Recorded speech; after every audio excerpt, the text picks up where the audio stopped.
Hey, everybody, welcome on in. We usually start these webinars about a minute or two late to give everyone time to filter in from whatever it is they were doing when they got the calendar notification. So we'll probably pick it up around 7:01, 7:02 Eastern time, that is. Jordan and Alyssa, how's it going? It's going all right. It's honestly beautiful outside, so I don't blame anyone in the Philadelphia area where I am from being a little distracted from being at a computer screen. It's 82 degrees out and we've got a beautiful sunset going on. Yeah. Actually warmer in Philadelphia than it is in Miami right now, which is quite a feat. Congratulations. I'll I take think it. this is the only time and probably all year where I'll get to gloat about my weather being warmer. Yeah. Unless there's like actively hurricane rain happening. Yeah, but then I will feel bad about gloating if there's a True. Yeah, hurricane. no, you're right. Gloating usually won't be appropriate in that case. All right.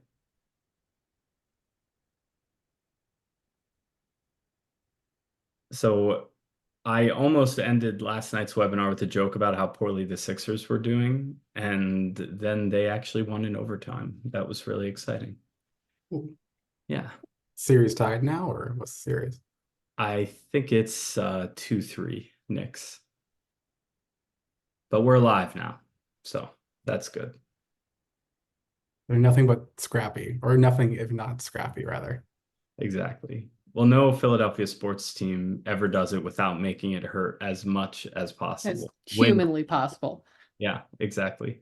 Like, I don't follow Philly sports particularly closely, and even I know that. There's one thing you do know. All right. I think it's about time to jump in. So, welcome everybody to our What's Next? So, you're finishing 11th grade webinar. My name is Jim Wismer. I'm joined by my colleagues Alyssa Coltrane and Jordan Holmes. As for our backgrounds at Ivy Experience, for those of you who don't know us, I'm the director of Ivy Experience. Most of what I do is oversee our tutoring. I also write our newsletters and handle a bunch of different functions. I pick up the phone if you call, so you may have spoken to me before. And Alyssa and Jordan are our essay coaches. So they work with students directly on the brainstorming, outlining, drafting, revising, and polishing of college essays, as well as advice that goes beyond that in terms of how to conduct a college search and all those other kind of strategic factors that come into play with essays.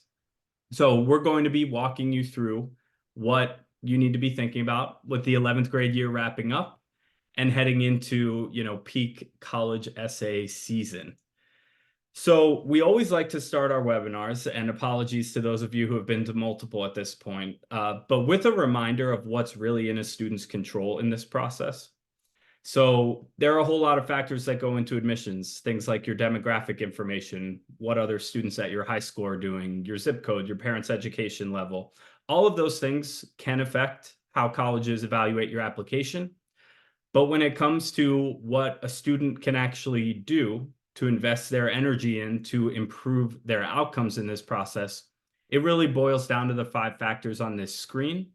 And so these 5 factors are sort of how we've structured tonight's presentation to take you through what a junior at this point in the school year should be focused on heading into next year. And with that, I'm going to kick us off with the discussion of grades and rigor, which are typically considered to be the most significant factors in college admissions. And that's because, they are essentially the strongest one-to-one description of the kind of student you'll be at high school, or sorry, at college. You're going to get a transcript with your grades and rigor of your college courses as well. And it gives college admissions officers a lot of information about what you've learned and how well you've done over the course of high school. Great grades are for selective college admissions necessary, but we can't necessarily rely on grades themselves kind of proving the point. That's a little foreshadowing for our standardized testing portion of tonight, and I'll talk more about that later. But junior year is typically the most important year of high school for college admissions for the very simple reason that juniors are more similar to who they'll be as college freshmen than they were when they were sophomores or freshmen. So colleges are getting a more accurate and up-to-date snapshot and a year-long snapshot. This is especially true for those students who are applying early action or early decision, where colleges won't see as much of senior year. However, I do want to make sure I make the point now while we're finishing junior year and we all understand its importance, that senior year grades do matter in college admissions. For early action or early decision, colleges will see your grades in whatever shape they're in when your transcript gets processed. So that just means, making sure that you're not falling behind on assignments very early in the year. For regular decision, which is, typically a January or a December deadline, that those colleges are going to see about half of the year. They'll see your grades through end of December or so. And the other thing that's important to keep in mind with senior year grades is that we've seen, and you may know this if you tuned into our State of Early Admissions or State of Admissions webinars recently, but we have seen a big increase in colleges' willingness to use wait lists and deferrals for their applicants. And so when a college waitlists or defers you as a student, there are certain next steps that you can take if you're still interested in that college to make sure that they know that. And that would include updating them on grades, any accomplishments in the meantime, etc. So in other words, your grades from the spring of senior year can actually come into play here as well. If you're on a wait list and you want to point out like, oh, remember how I had an A- when I applied? Now that's an A. That's the kind of thing that can help you. Or to just tell them like, my grades are still as excellent as they were when I applied in the fall. The point is, grades from later in the year can matter more if you end up being deferred from early decision or early action to the regular decision pool, or if you're put on a wait list. So just keep that in mind, that you can't totally take your foot off the gas. Now, when we talk about grades for college, I always do have to mention grade inflation. And parents, what I have here is a graph of the percentage of freshmen in college who had at least a 90% average in high school from about 1965 to 2022. And we can see that in 1966, which I guess is our first year here, 21.8% of those students had an A average in high school, and now it's over 80%.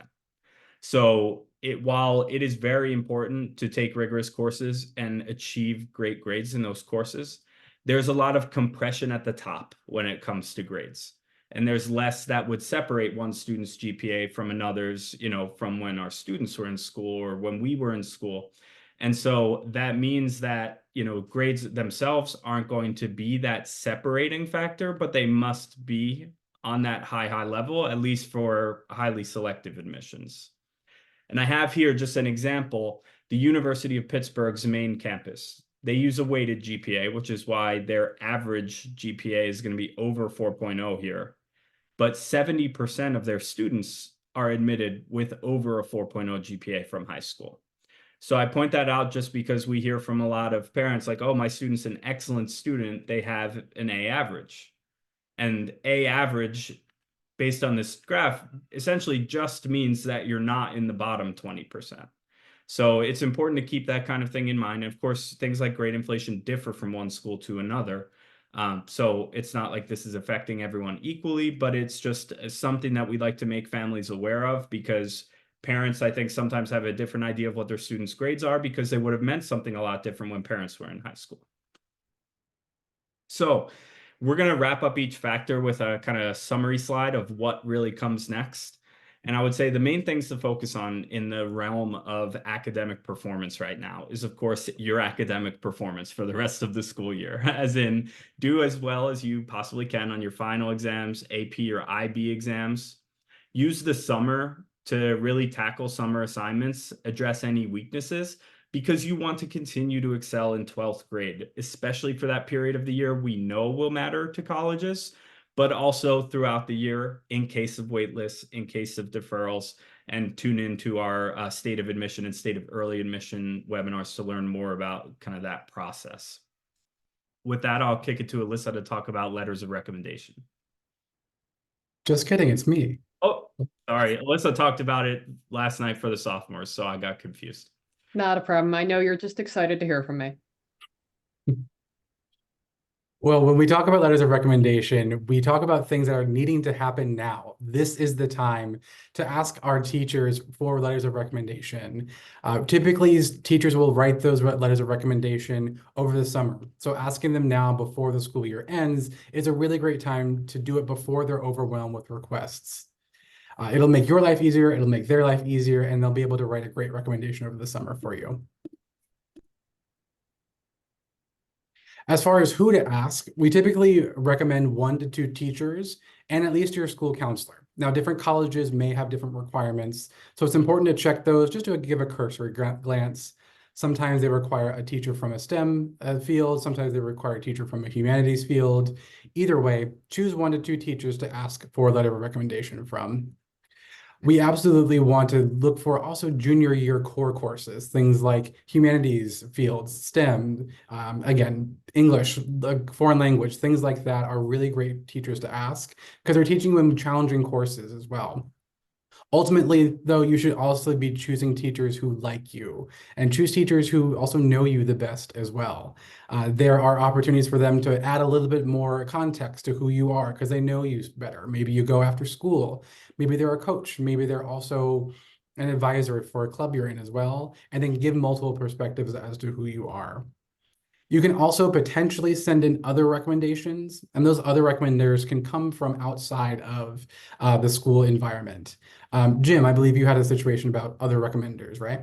Yeah, that's right. So I did actually use an optional other recommender, and Jordan will be the first person to tell you as a former admissions officer himself that the last thing an admissions officer need is more reading material during application season. And so for that reason, you want to be judicious when you use these other optional recommenders.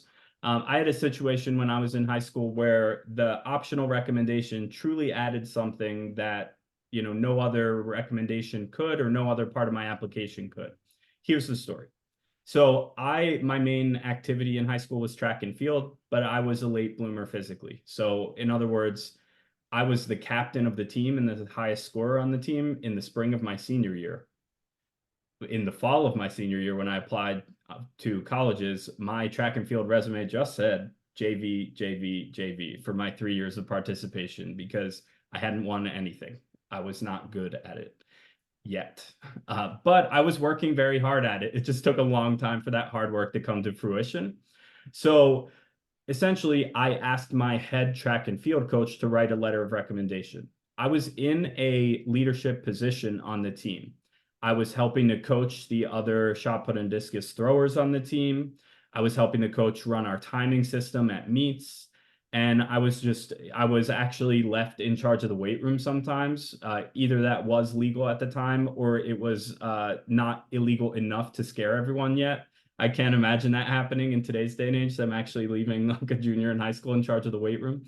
But the point is, I was given a lot of responsibility and I worked very hard at this extracurricular activity, but on paper, it looked like I was just there to check a box for college, JV, JV, JV, or just stay in shape, which is fine, but not something that's really going to separate you in an admissions pool.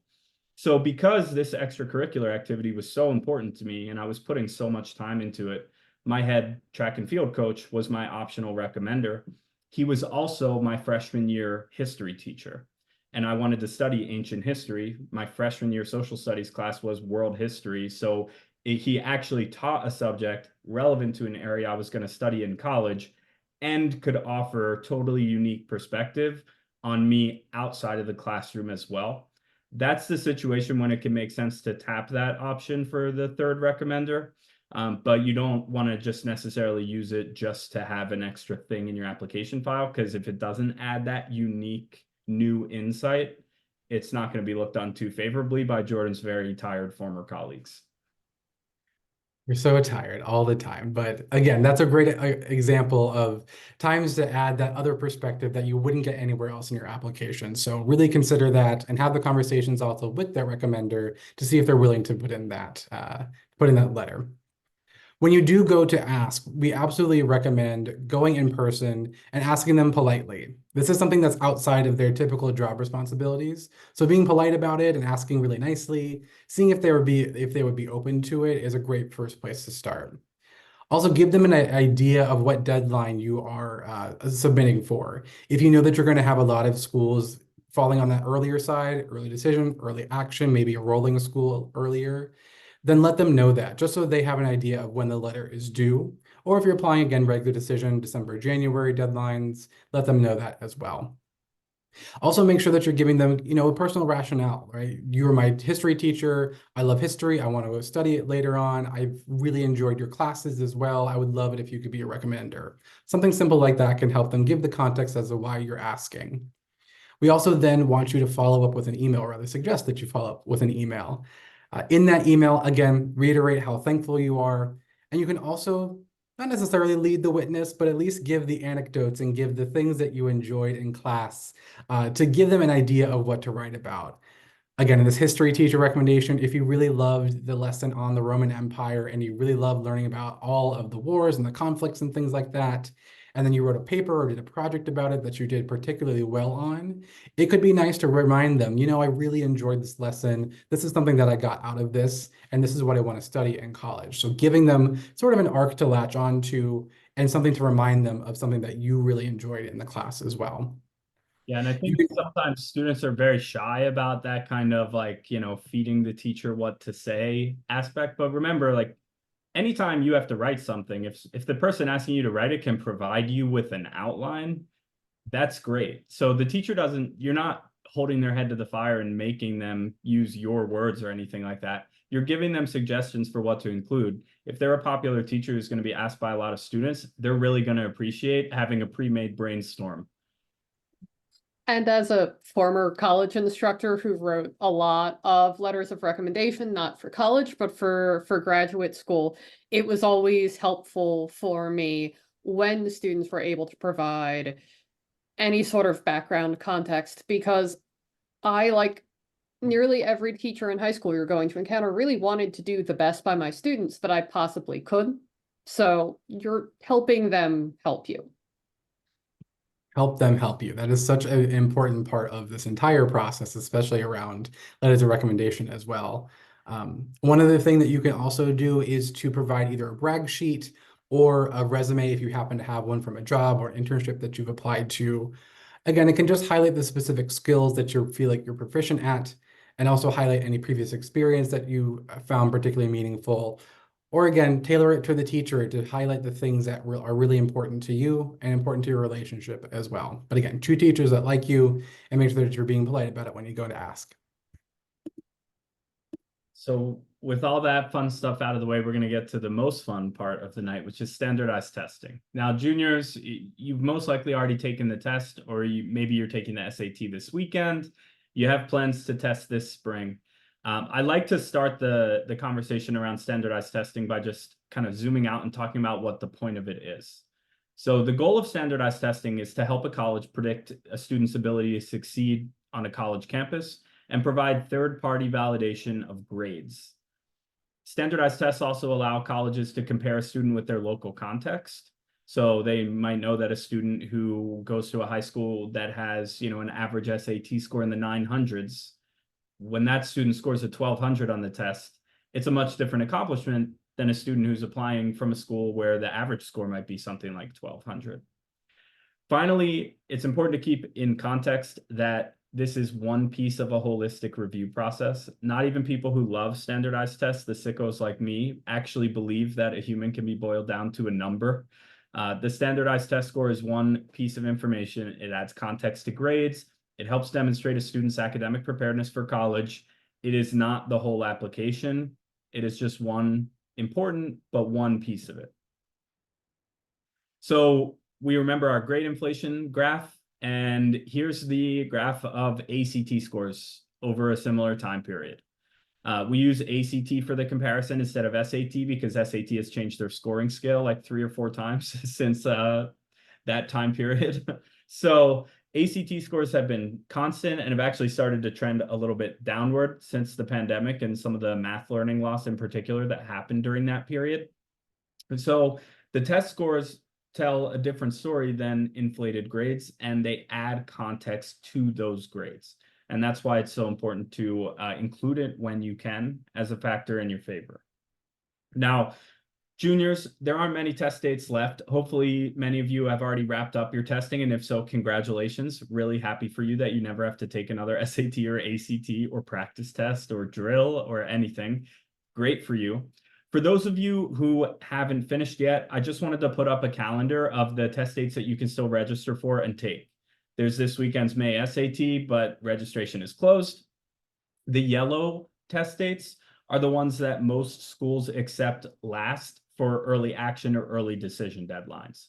So if you're really thinking about going early action, early decision, then you want to be wrapped up by the September ACT or the October SAT.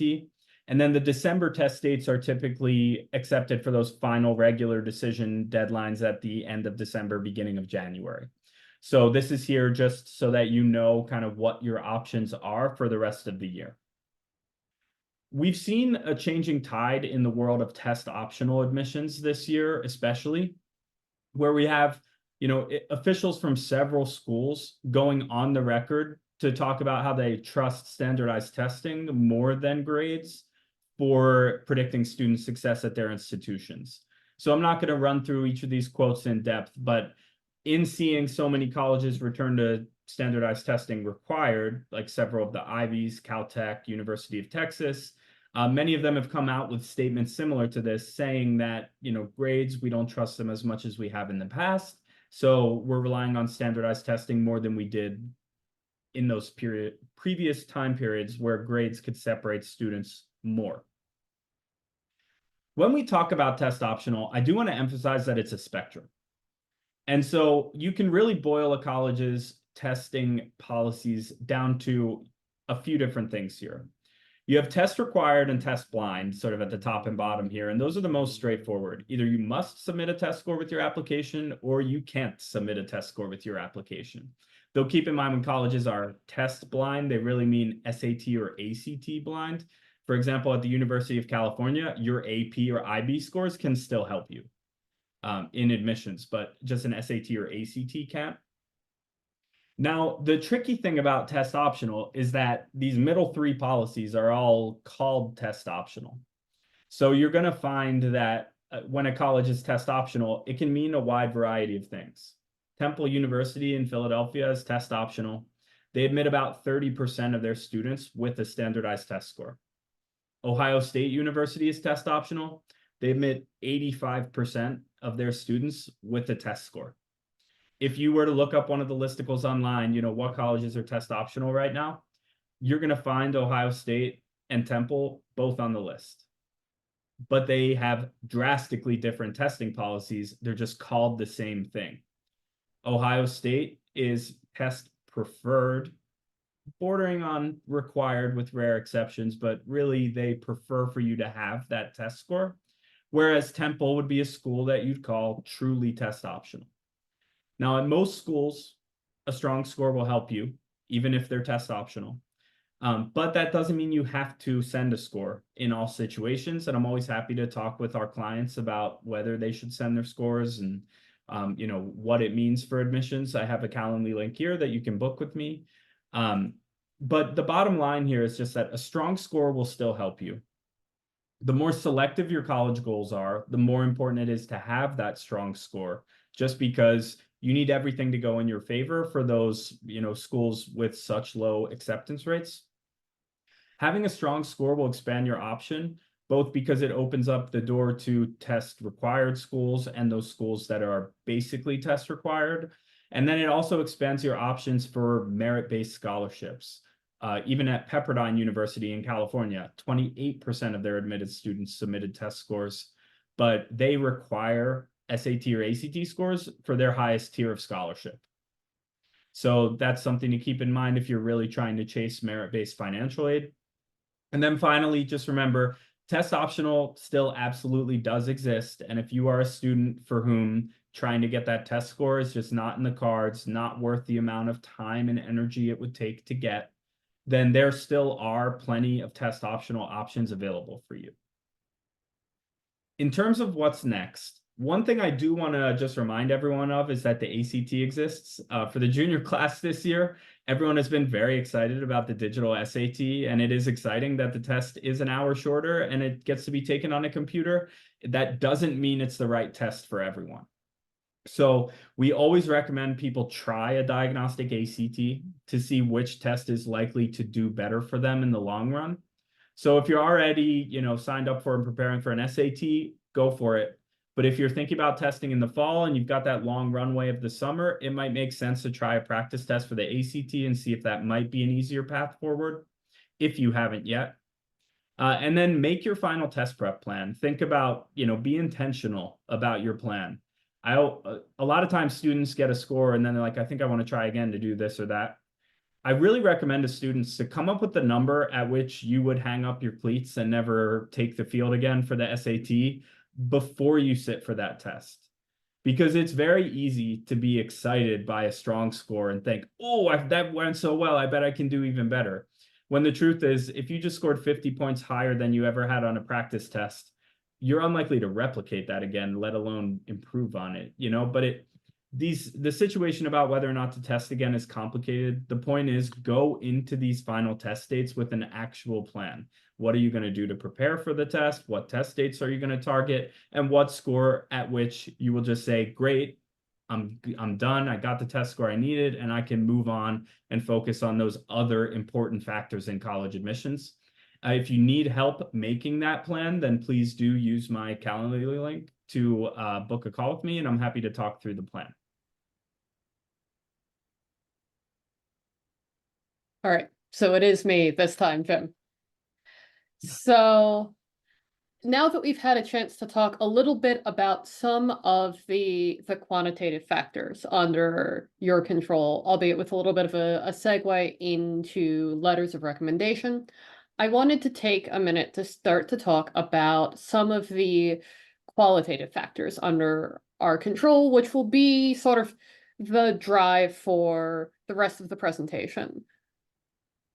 These factors, in many ways, are the ones that ultimately become distinguishing at the most selective levels of institutions, where once, you are at an institution where we're at a single-digit acceptance rate, when everyone has an A, when everyone has over that 1500 SAT score, how do you distinguish yourself from everyone else? And that is going to be those qualitative components, your extracurricular activities and your essays. For juniors, we are 3/4 of the way through high school. You are nearly done with high school. You're at the end of your junior year. So when it comes to extracurricular activities, congratulations. In many ways, you've done so much of the heavy lifting already.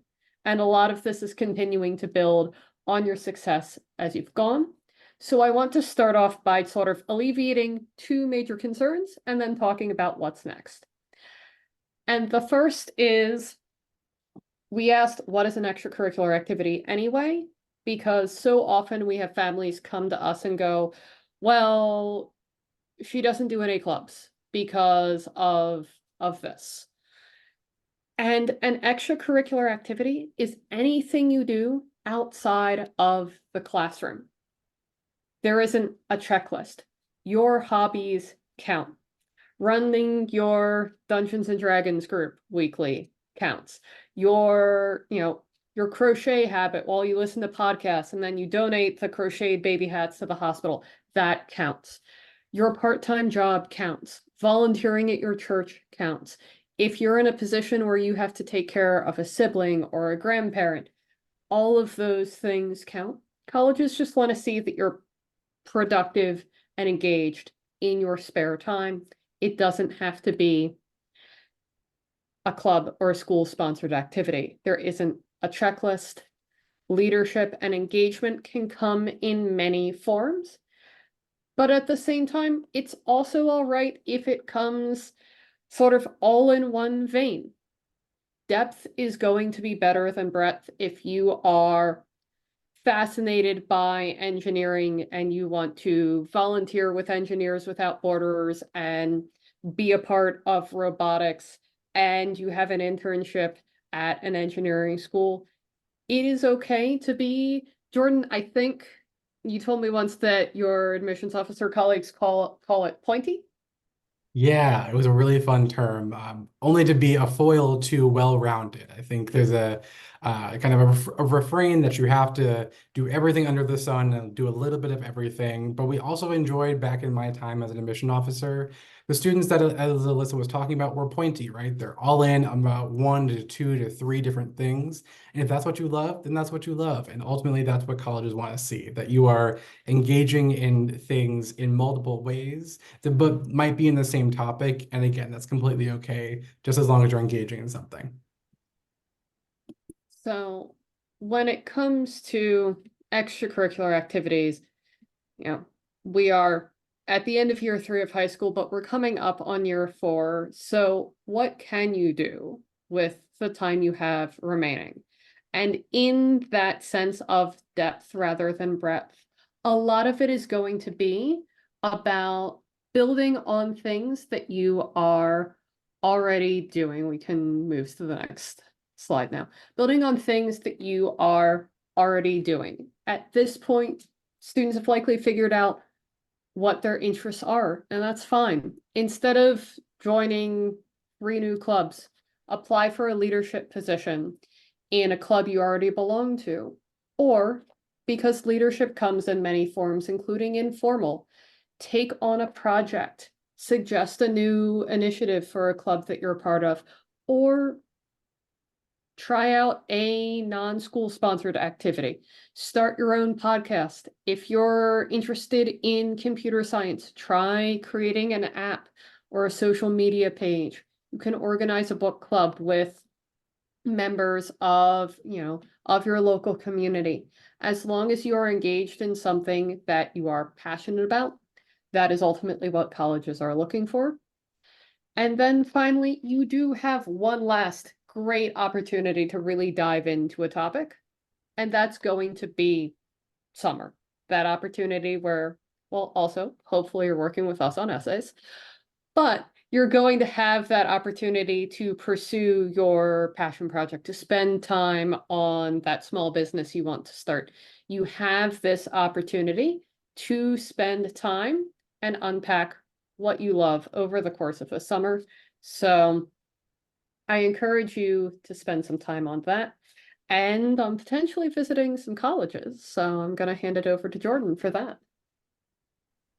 Thanks, Alyssa. When it comes to building a college list, there are so many colleges to choose from. There are over, or rather just about 4,000 colleges and universities across the country that give you a bachelor's degree. And that's a lot of schools to choose from. So somehow you have to limit your list. And it's okay to be incredibly superficial, or what you might assume is superficial, especially because you're choosing what will be your home for the next 4 years. Factors like whether it's a plane or a car ride away, do you like the mascot, how's the weather there, do they have a Frisbee team, things like that are all things that you can absolutely narrow your search down with, because again, you're choosing a place to spend 4 years, not just learn, but also to live in as well. You might have heard at some point this idea of match and fit, and it is somewhat amorphous, but in general, it's whatever it means to you. Do you fit in on this campus? Are you someone that or rather, can you see yourself being a student here on this campus as well? And you can kind of parse out this idea of match and fit into 4 different factors, including social. Who goes to this school? Do I fit in here? Am I going to feel like I have a community here? Physical as well. Where is the school located? Is it in the mountains? Is it close to the beach? Is it close to home? Is it far away from home? Financial fit. Will my family be able to afford this school? Is this something that I can be okay with moving forward and after I graduate as well?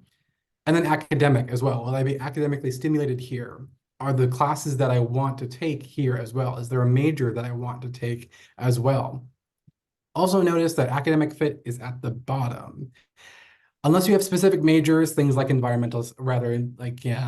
petroleum sciences or marine biology, you can kind of find any major at any of the large public universities or even private universities across the country. So when you have that academic fit satisfied, you can then dive into somewhat of the more superficial ones, but also one of the more fun ones that define what will be your home over the next 4 years. Now, this scale here talks about the kinds of schools that there are. And there are 3 general categories, including what we call a reach school, which is a school that's very challenging to be admitted into. Typically, schools with admit rates less than 25% are considered reach schools for everyone, regardless of what your metrics look like. However, that can then change depending on the student's kind of metrics and what we're seeing there. And Jim will talk about an example in the next slide. That middle section is a target school. And typically that's an acceptance rate anywhere between 25 to 75% admit rate. That means that you're falling within their metrics specifically, and it's a good fit for you academically, socially, all that as well. It's the school that you're hoping to get into because it looks like you fit with them academically. And then a likely school is a probable admit. That's anywhere above 75% admit rate. At the same time, though, what is a likely in target and reach will slide across that scale depending on what your metrics look like. And now Jim will tell you about that specific example. Sure. So we're going to use as an example here the University of Wisconsin, a very increasingly popular school with our students. And so colleges will publish what they call the middle 50% of their test scores, the 25th to 75th percentile. Generally speaking, it's a target school for you if you're inside of that range. It is a reach school for you if you're below that range, and it's a likely school if you're above that range.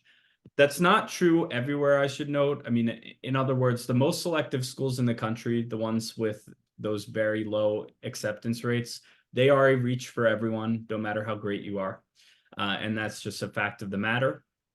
But colleges will also publish their average GPA and their acceptance rate. And so when you look at these things combined, let me first note the asterisks here.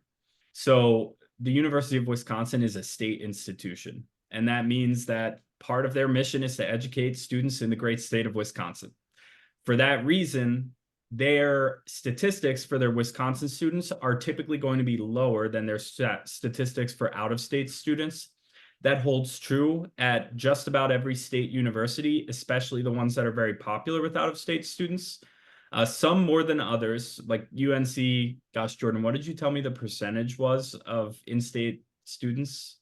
It is 82% across the UNC system. Mm-hmm. And that's mandated by law that at UNC, 82% of the students are from North Carolina. So in these numbers, there's a little bit of an art and a science to it. It's not just a data problem. There's some subjectivity involved as well, because colleges don't publish separate metrics for their in-state and out-of-state students for us to just easily look at. But you can see, based on the student profiles on this slide, for whom it would be, a target school, a likely school, or a reach school based purely on the numbers. And as Jordan said, other factors can come into play here too, the subjective factors of your applications being very strong. But these numbers are just important to keep in mind so that you can have a rough sense of where a school fits on your list. So as Jim was saying, again, this process is like an art and a science, building not only the college list, but also just like reading applications from back in my day, my admission officer days. Again, it's an art and a science, and it's a perfect balance of finding the place that makes the most sense for you, while also then looking at the metrics and the statistics that are coming out from the school specifically as well. We are very big fans of the motto, teach a student to fish, and they will be able to eat data for a long time. So we can teach you how to look at your resources, specifically the common data set, but you also may have a Naviance access at your high school. Definitely reach out to your counselor and ask them about that as well, to give some ideas as to how to find some of these metrics. Again, look for the middle 50% range for their SAT and also for their GPA. Take a look at what students have been admitted previously. While again, it's not necessarily apples to apples here, it is still a way for you to take a look at where you're falling within those ranges and do a little bit of self-assessment. Whenever you're looking at some of this data, keep in mind that grades are likely going to be more important to the admission office at that school than test scores. Test scores are how you score on 1 or 2 Saturdays with a number 2 pencil or on a computer now. That line doesn't work anymore. But the grades that you have over the past 3 years show a longer kind of trajectory of your high school experience and of your academic ability as well. If Also, anyone keep follows the Yeah. NFL draft as much as I do, one analogy I've heard that I liked is that your grades are your college game film and your test score is your combine.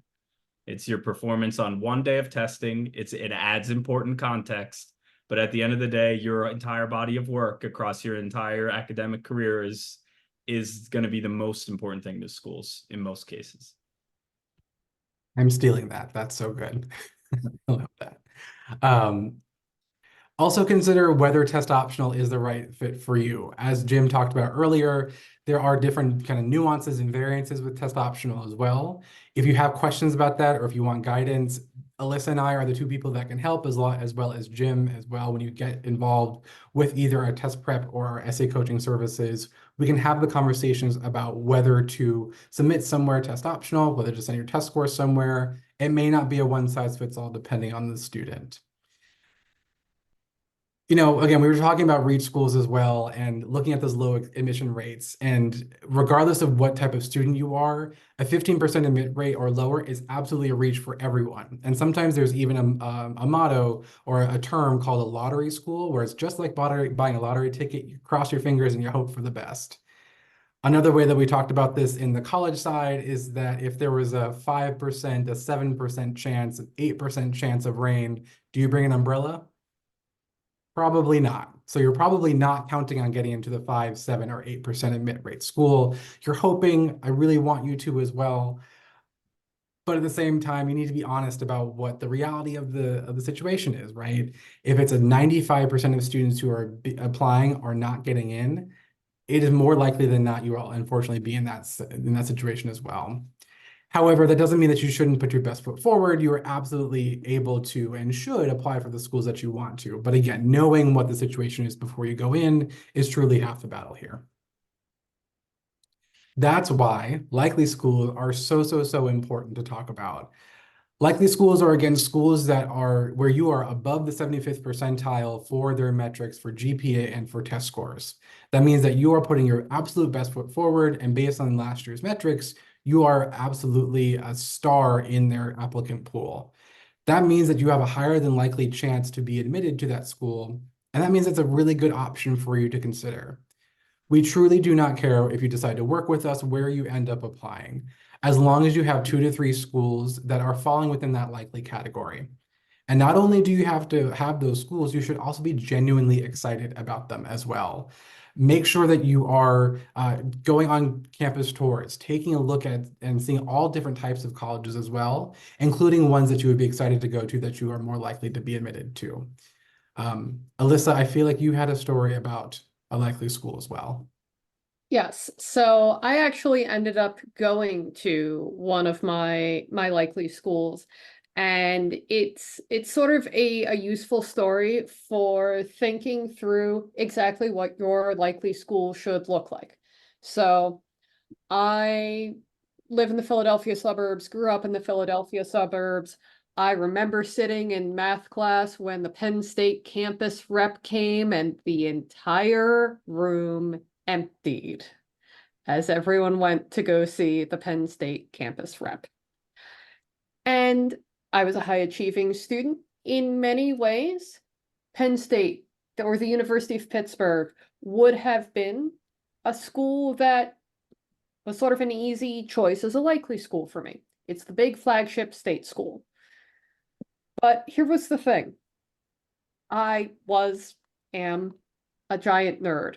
I didn't want parties. I didn't want a big campus. I didn't want to be in a city. I would have been fundamentally miserable at either of those institutions, even though they were fantastic likely schools for many of my classmates. Instead, my family and I thought through what my fit was for a college. I wanted small, I wanted intellectually rigorous, liberal arts. I wanted to be able to study abroad and speak French in a place that wasn't Paris.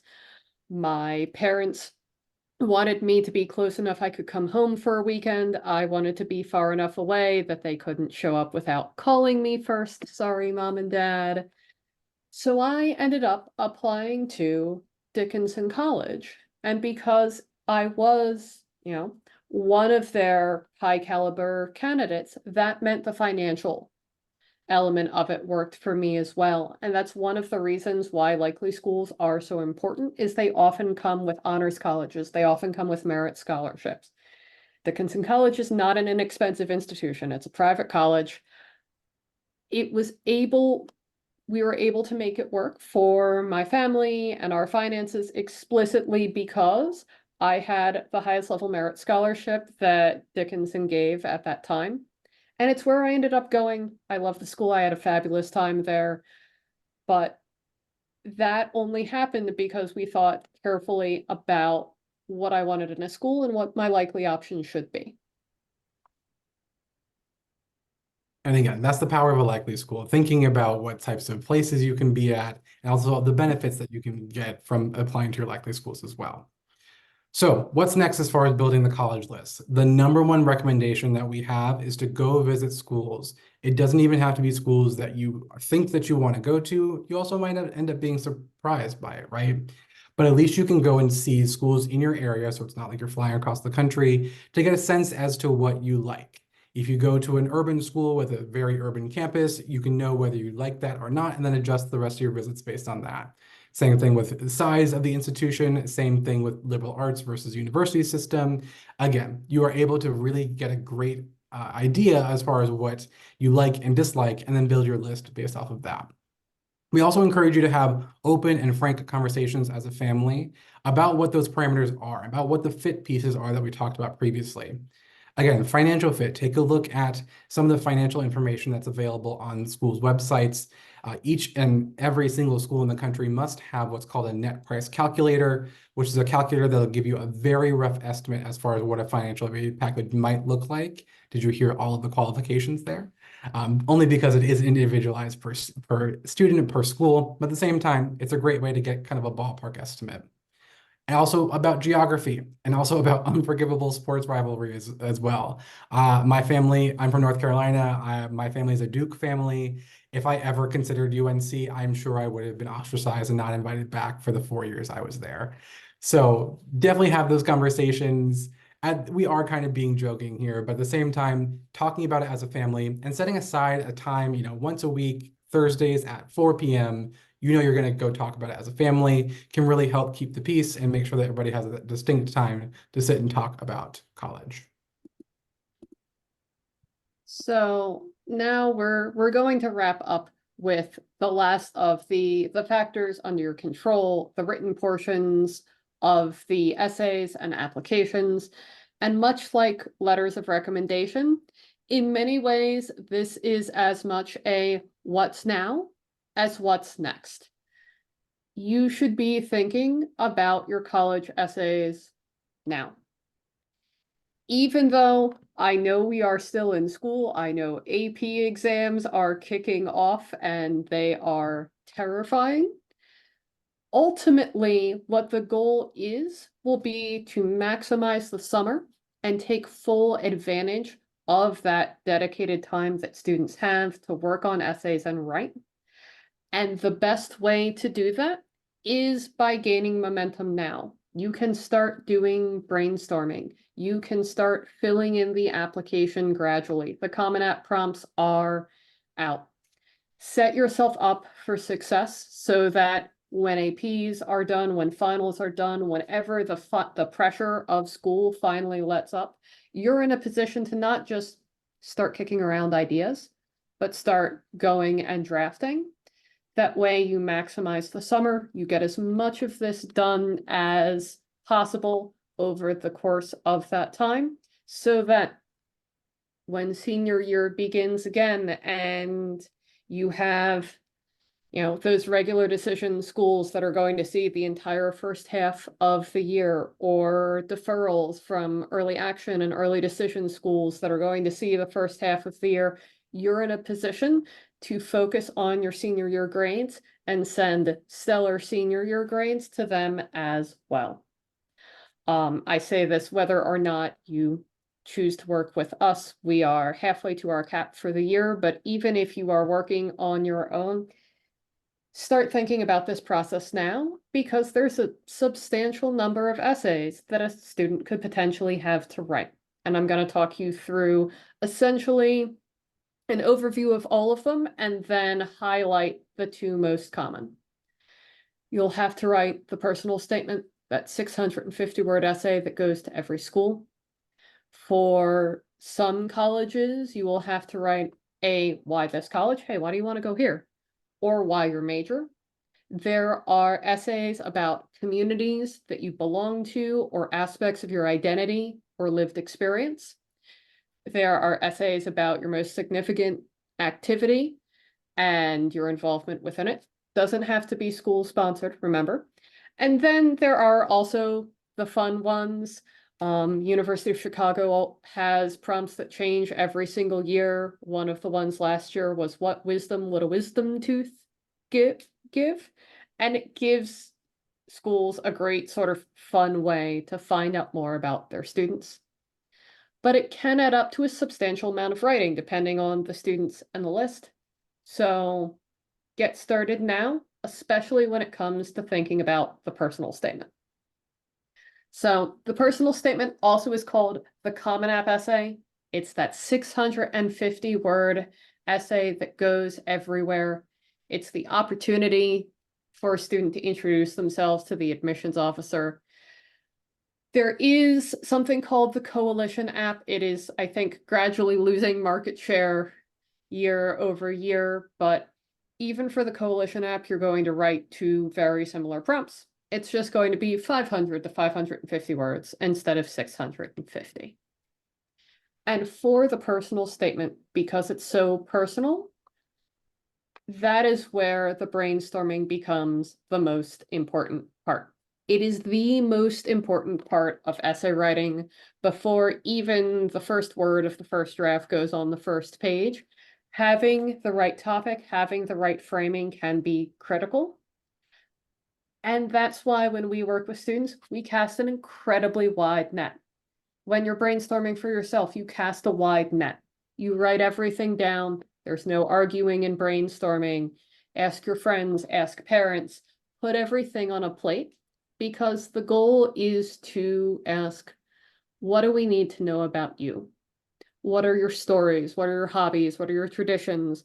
What's your favorite color? What's that thing that happened in the summer of 10th grade with the kayak? Even if it feels small or trivial, telling stories instead of adjectives. You know, everyone can say they're compassionate. Tell me a story of when you were. And unpacking why those things are important really gives you a fantastic place to start brainstorming, because ultimately those stories are going to come from two places. So some of that's going to be your resume, the activities you do, your jobs, your internships, your skills, things that interest you in class. But often the most interesting essays are going to come from sort of your toast topics. And when we say toast, we do not mean sliced bread, but in this case, we mean if at a dinner party, someone were to stand up and give a toast to your student, what would they talk about? Probably not be, here's to Jim who got an A on his math test that one time. You're our test prep guy. I hope there were more A's in math than that. But Yeah, me too. it's going to be about, here is to the person who always shows up with their friend's favorite Starbucks drink on their birthday. Here is the person who, you know, always texts a picture of the stray cat that they see to their friend just to tell them that they were thinking of them. These are the small things that show who we are as a person, how we see the world, what matters to us, and how we connect with others. And that's ultimately going to be what shines through in the personal statement. And you'll notice on this slide, I didn't mention classes because the Why College essay is going to be often where we talk about a class. A Why College essay boils down to quite simply, why do you want to come here? Or sometimes, why do you want to study the thing you want to study here?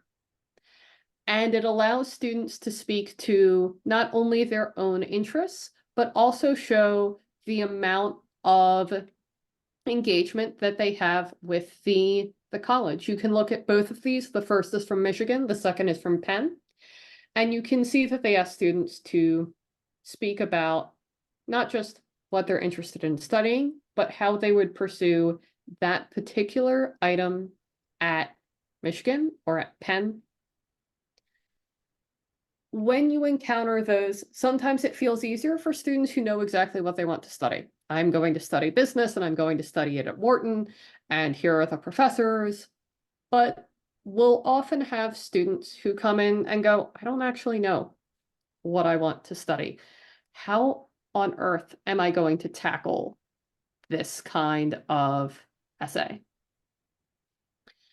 And in that case, it is okay to be undecided, but you have to be interested and interesting. I worked with a student a couple of years back who at one point told me, I'm not undecided, I'm multi-decided. I want to study everything. And that was such a great approach for her and such a great way of describing it, because you can still, even if you're not sure whether you want to study Spanish or classics or sociology, you can still tie in your past experiences and meaningful class moments and your interests in the same way that a student who is absolutely sure of what they want to study can. Ultimately, the goal here is to show that you are hungry. It's like walking into a buffet and going, I don't know what to eat because everything looks delicious, rather than, walking into a buffet and going, could eat, I guess. It's absolutely okay to be undecided. There's just a knack to doing it. And that's one of the things that we help our students with. Because when we do work with students, we coach students throughout the process from the very beginning of these conversations. If you want to talk to Jordan and I about letters of recommendation, we're happy to do it. We can talk about extracurriculars, we can talk about summer plans, all the way through every draft and every revision of every essay, from the beginning, brainstorming, through outlining, drafting, revision. We work with students with unlimited support meetings and feedback. If it takes 4 drafts, great. If it takes 14, also great. Because ultimately what matters is that the essays are personal, that they're personal and personally insightful. Students need to write their own essays. It needs to be their voice and their work. And I'm not saying this simply because I'm trying to palm off part of my job to someone else, but because that is the key part of these essays, is showing who a student is to the admissions officer. And if it sounds like some 35-year-old woman has been changing the way your 17-year-old student writes, it makes it harder for them to do that. So we work with students to ensure that at the end of the process, they have something that feels true to them, that feels authentic, that is well polished and ready to go out the door. And we'll also, as needed, we can help with the college list and even with interview prep if you're interested in applying to one of those schools that does offer interviews. That process starts sooner, actually, than you would think. So that is the end of our 5 factors. Jim, I'm going to let you do our general overview, and then we'll be happy to take questions. Feel free to drop them in the Q&A. Awesome. So yeah, in terms of our big picture, okay, junior year coming to an end, what do we need to be focused on? I think the number one thing is to structure a productive way to talk about college. And what I mean by that is come up with a structure in which you talk about college on a regular basis. I think one thing I sometimes hear from families is that, a student dreads every car ride with mom because he knows that she's going to start asking him questions about colleges and college research and test prep and essays and applications. And when the whole relationship can just like kind of be consumed by this very big thing that is important and deserves a lot of discussion, it can spoil some really special moments. One thing I've heard families have success with is like, set a night of the week. Thursday night at dinner, we talk about college. And that's our time of the week when it's on the table. We can talk about it. If a random thought pops into mom's head while they're in the car together, mom's going to hold that till Thursday, make a voice memo, do whatever needs to be done, and have the conversation in a productive way. It doesn't have to be that, but boundaries are important, and having the conversations is important as well. So just not going too far one way or the other, always or never, both bad options. Do your best on your end of year exams and assignments, and that should go without saying. Make sure, as Jordan said, now is the time to ask teachers about letters of recommendation. Many of them set a cap on how many they'll be able to write. This is not something that they're explicitly paid to do. They do it out of the kindness of their own heart. So the more advance notice you can give them, the better. Review any standardized testing scores and make yourself a testing plan. That is going to be really important. And again, talk to me if you have any questions or not sure the best way to do that. Consider how you can spend some time deepening your extracurricular interests, especially taking advantage of the summer ahead of us. Continue to visit colleges and refine your list down to the schools that you're most interested in. And then if you're considering working with us on essays and applications, then you can use the links that have been dropped in the chat or at the QR codes to book a free initial consultation, 30 minutes. There's no obligation to work with us afterwards. It gives you a chance to, hear Jordan and Alyssa's advice on a one-on-one basis, make sure they're the right fit for you, and then decide if you want to move forward or not from there. And with that, thank you everyone so much for joining, and we'll hop into the Q&A portion now. So our first question is, how important is the college interview, and does that depend on the school? Jordan, I'll flip this one to you. Yeah, so college interviews definitely differ by school. There are some that alumni will run, and typically those are for informational purposes only, that your student is sitting across from an alumni who went there at a certain point. They're going to ask you questions to get to, or ask the student rather questions to get to know them. The student should have questions to ask the alumni, and think of it as an information exchange, right? Ultimately, the alumni will go back and write a report that will then go into their application file. From my personal experience, where I worked at a school that did do alumni interviews, it either completely validated everything that we were seeing, or we took it with a grain of salt, understanding that the alumni had maybe a bad day, who knows. There are then some schools that are choosing to do video interviews for students where they are not given the exact questions beforehand, but they are given kind of types of questions or sample questions beforehand, so they know generally what to talk about. Ultimately, it will be about themselves. They won't necessarily be quizzed on what happened in the Byzantine Empire way back when, but at the same time, the students should be prepared to have a couple stories to think about and maybe be prepared for. Those are going to be more on the evaluative side because the colleges are specifically asking for them and offering them to students. So alumni interviews are typically, information exchanges, and the ones that are on the website or that are offered to students through the admission office are more evaluative. Jordan, And one of the best ways, are you about to talk about the common data set? I'm not. Go ahead. All right. One of the best ways to determine the amount of weight that a college may put into an interview, or honestly, any other factor that you can think of, test scores, essays, legacy, is to look up a school in the common data set. The way you do that is you simply Google X university, common data set, double check it's a recent year, and you go to section C9, where nearly every school in the United States will display, thank you, Jim, exactly what factors that they consider. And to what degree that they consider them. So for instance, in this case, oh, I can see.